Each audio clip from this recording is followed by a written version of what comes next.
ನಮಸ್ಕಾರಗಳು. ನಾನು ಜ್ಯೋತಿ ಬಟ್ಸ್ ಪ್ರಪಂಚಕ್ಕೆ ಸ್ವಾಗತ. 2 ಕ್ಯಾರೆಟ್ ತೆಗೆದುಕೊಂಡು ಎಷ್ಟು ಒಳ್ಳೆ ಬ್ರೇಕ್ಫಾಸ್ಟ್ ಮಾಡ್ಬೋದು ಗೊತ್ತಾ?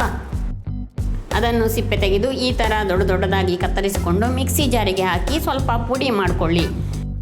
ಈಗ ಇದಕ್ಕೆ ನೀರಿನಲ್ಲಿ 4 ಗಂಟೆ ನೆನೆಸಿರುವಂತಹ ದೋಸಾ ರೈಸ್ ಬೆಳ್ತಿಗೆ ಅಕ್ಕಿಯನ್ನು ಹಾಕಿ ಇದನ್ನು ಹಾಕಿ ಸ್ವಲ್ಪವೇ ನೀರು ಹಾಕಿ ಚೆನ್ನಾಗಿ ರುಬ್ಕೊಳ್ಬೇಕು. ಆಗ ಅದಕ್ಕೆ 1 ಟೇಬಲ್ ಚಮಚ ಕೊತ್ತಂಬರಿ ಬೀಜ, 3 ಬ್ಯಾಡಗಿ ಮೆಣಸು, ಅರ್ಧ ಕಪ್ ತೆಂಗಿನ ತುರಿಯನ್ನು ಹಾಕ್ಕೊಳ್ಳಿ, ಉಪ್ಪು ಕೂಡ ಸೇರಿಸ್ಕೊಳ್ಳಿ. ಈ ಥರದ ಬ್ಯಾಟರ್ ಮಾಡಿಕೊಳ್ಳಿ. ಇದು ಸ್ವಲ್ಪ ತಿಕ್ಕಾಗಿರಬೇಕು. ರುಬ್ಬಿದ ಕೂಡಲೇ ದೋಸೆ ಮಾಡ್ಕೊಳ್ಬಹುದು.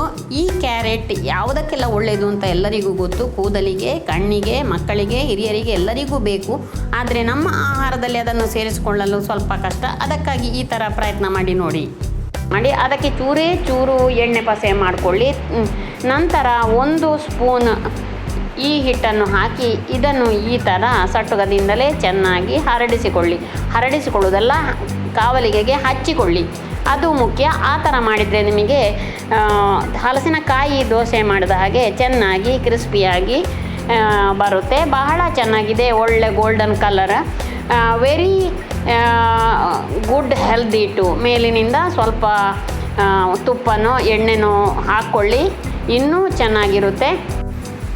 ಎಣ್ಣೆ ತುಪ್ಪ ಹಾಕಿ ಕವುಚಿ ಹಾಕಿ ಬೇಯಿಸ್ಕೊಳ್ಳಿ.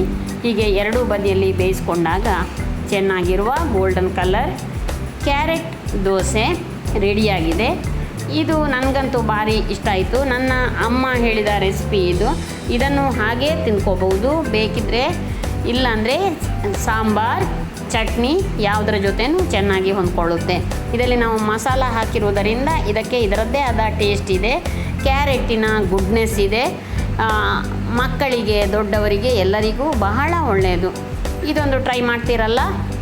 ಈ ಥರದ ಹೊಸ ರೆಸಿಪಿಗಳಿಗಾಗಿ ನನ್ನ ಚಾನಲ್ ಭೇಟಿ ಕೊಡಿ. Thank you.